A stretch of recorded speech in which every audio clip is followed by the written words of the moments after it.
This is a steam engine. Miniature version.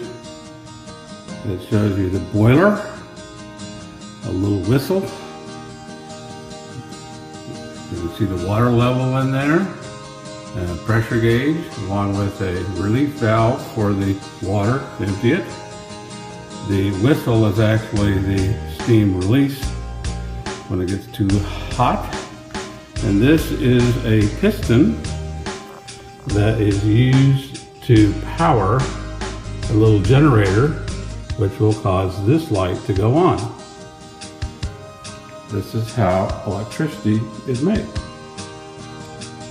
As a matter of what can fuel the boiler so that it actually makes steam, I'm going to use a solid fuel combustible material, especially made for this model boiler, but you could use anything from nuclear energy to coal. I know that scares some people, but all of it does basically the same thing. It boils water and creates steam so that we can have electricity, something that we need.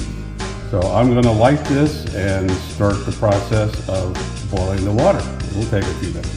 Once I've lit the fuel, then the fuel needs to be slid inside underneath the boiler and start the process of building up steam, which will be noted by this gauge right here as to what the actual pressure is inside the boiler.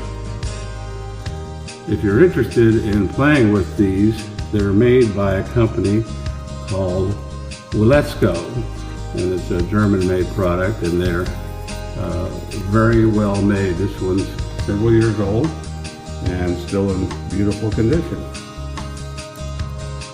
As this heats, there's one thing I might say, and that's that on the piston device, there is a little knurled object right there in the center, which needs to be primed with some oil so that oil is fed into the piston and allows it to work freely. You'll also notice there's a little flyweight or flywheel on the piston that helps it to move.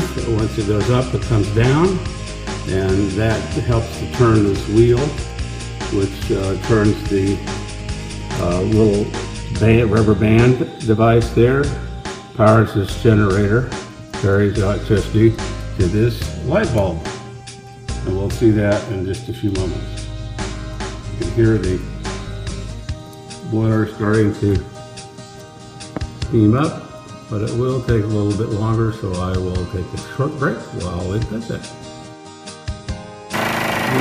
Here's another shot of it going. You can see the piston device rotating rather nicely, the light going off, the I guess CO2 coming out the back end, which is the condensation that's left over. It's supposed to come out the smokestack, but it doesn't really.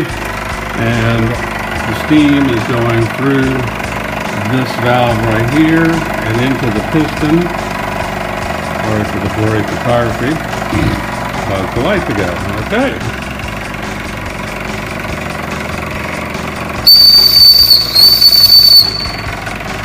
And that's about it.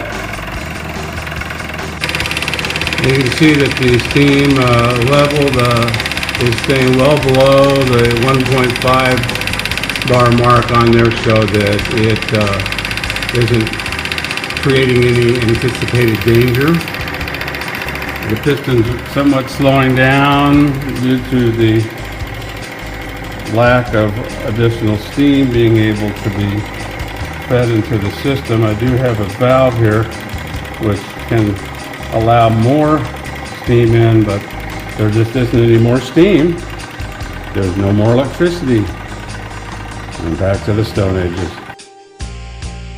Now when I'm finished with this, what I do is I run this, open the valve, and I let the water come out that's left over, and I take off this valve here, which allows me to add water to the boiler when I need to. That stays out while it's not in use, so the boiler can dry out real well inside. Gotta get all the water out and let it get good and dry inside so it doesn't corrode. This is the little device I took out at the top.